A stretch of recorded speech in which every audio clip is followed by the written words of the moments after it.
ಇಲ್ಲಿ ಈ ಮಲೆನಾಡಿನಲ್ಲಿ ಬದುಕತಕ್ಕಂಥ ರೈತರು ಇರ್ಬೋದು, ಮಲೆನಾಡು ಭಾಗದ ಯಾವುದೇ ಒಬ್ಬ ಬದುಕತಕ್ಕ ವ್ಯಾಪಾರಿದಾರ ಇರ್ಬೋದು, ಉದ್ಯಮಿಗಳಿರ್ಬೋದು, ಆಟೋ ಚಾಲಕ ಇರ್ಬೋದು, ಕಾರ್ಮಿಕರು ಇರ್ಬೋದು, ಎಲ್ಲ ಉದ್ಯಮಗಳಿಗೆ ಸೇರಿ ಇಲ್ಲಿ ಬದುಕತಕ್ಕ ಪ್ರತಿಯೊಬ್ಬ ಜೀವಿಗೂ ಕೂಡ ನಾವು ಇದನ್ನು ಮಾಡ್ತಾ ಇದ್ದೀವಿ. ಯಾಕೆ ಅಂತ ಹೇಳಿದರೆ, ನಾವು ಒಂದು ಪಕ್ಷನ ಹಿಡ್ಕೊಂಡು ಹೋದರೆ ಇದು ಆಗಲ್ಲ, ಎಲ್ಲ ನನಗೊಂದು ಪಕ್ಷ ಬೇಕು, ನಾವು ಅದೇನು ಮಾಡ್ಕೊಂಡಿದ್ದೀವಿ, ಗೆಲ್ಸಿದ್ವಿ, ನಮ್ಮ ಸುರಕ್ಷತೆ ಅವ್ರ ಕೈ ಕೊಟ್ಟಿದ್ವಿ. ಹಿಂದೆ 2007ರಲ್ಲಿ 6-7ರಲ್ಲಿ ನಮ್ಗೆ ಏನಾಯಿತು, 6-7ರಲ್ಲಿ ನಾವು ಇವರನ್ನ ಯಾವ MLA ಇದ್ರು ಅಂತ ತಿಳ್ಕೊಳ್ಳಿ, ನಾವು ಪಕ್ಷದ ಹೆಸರು ಬೇಡ, ಯಾರು MLA ಆಗಿದ್ರು ಅಂತ ತಿಳ್ಕೊಳ್ಳಿ. ಅವತ್ತು ಸೆಕ್ಷನ್ 4 ಆಯಿತು.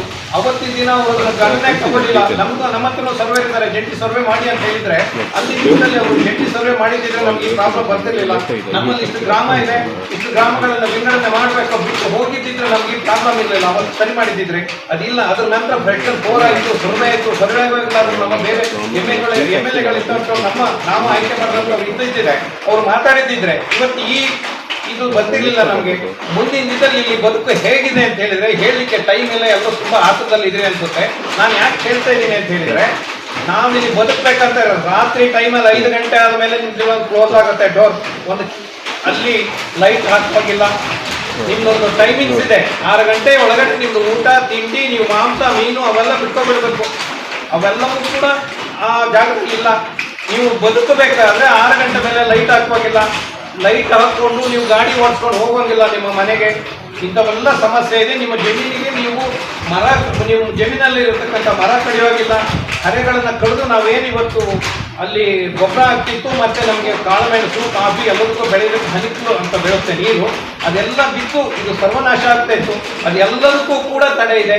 ಅದೆಲ್ಲವನ್ನೂ ಕೂಡ ನಾವು ಸರಿಪಡಿಸಬೇಕು ಅಂತ ಆದರೆ ಏನಿವತ್ತು ಸೂಕ್ಷ್ಮ ಪ್ರದೇಶ, ಅತಿ ಸೂಕ್ಷ್ಮ ಪ್ರದೇಶ 17 ಇವೆಲ್ಲಗಳನ್ನು ತಂದು ಅರ್ಪಣಿಸ್ತಾ ಇದ್ದಾರಲ್ಲ.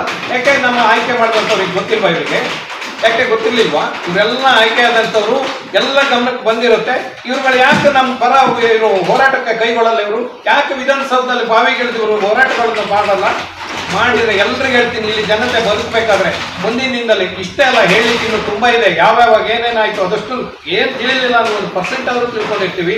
ಯಾವತ್ತು ಏನೇನು ಆಗ್ಬೋದು ಅನ್ನೋದನ್ನ ಈಗಲೇ ಹೇಳಿರ್ತೀನಿ. ಹುಲಿ, ಕರಡಿ, ಸಿಂಹಗಳು ಇಲ್ಲೇ ನಿಮ್ಮ ಟೌನ್ನಲ್ಲಿ ಓಡಾಡ್ಬೋದು ಅಂತ ಕೊಪ್ಪಪೇಟೆನಲ್ಲಿ. ನಾನು ಸುರಕ್ಷಿತ ಅಂತ ನೀವೇನು ಟೌನ್ನಲ್ಲಿ ಬದುಕ್ತಾ ಇರಲ್ಲ. ಏನಾದರೂ ನೀವು ಹಂಗೆ ಅಂದ್ಕೊಂಡಿದ್ರೆ ಬದುಕಕ್ಕೆ ನಿಮಗೆ ಕಷ್ಟ ಆಗ್ತದೆ.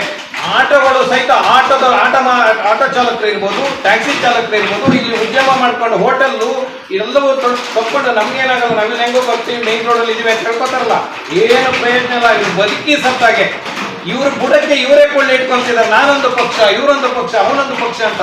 ಈ ಬೆಂಕಿ ಇಟ್ಕೊಳ್ಳೋದನ್ನ ಫಸ್ಟ್ ಕಡಿಮೆ ಮಾಡ್ಕೊಳ್ಳಿ, ಪಕ್ಷವನ್ನು ಬಿಟ್ಟು ಹೊರಗೆ ಬರಲಿ ಅಂತ ನಾನು ಮಾತುಕೊಂಡು ಹೇಳ್ತೇನೆ. ನೋಡ್ತಾ ಇರಿ ವಾರ್ತಾ ಸಾರಥಿ, ಇದು ನಿಮ್ಮಿಂದ ನಿಮಗಾಗಿ.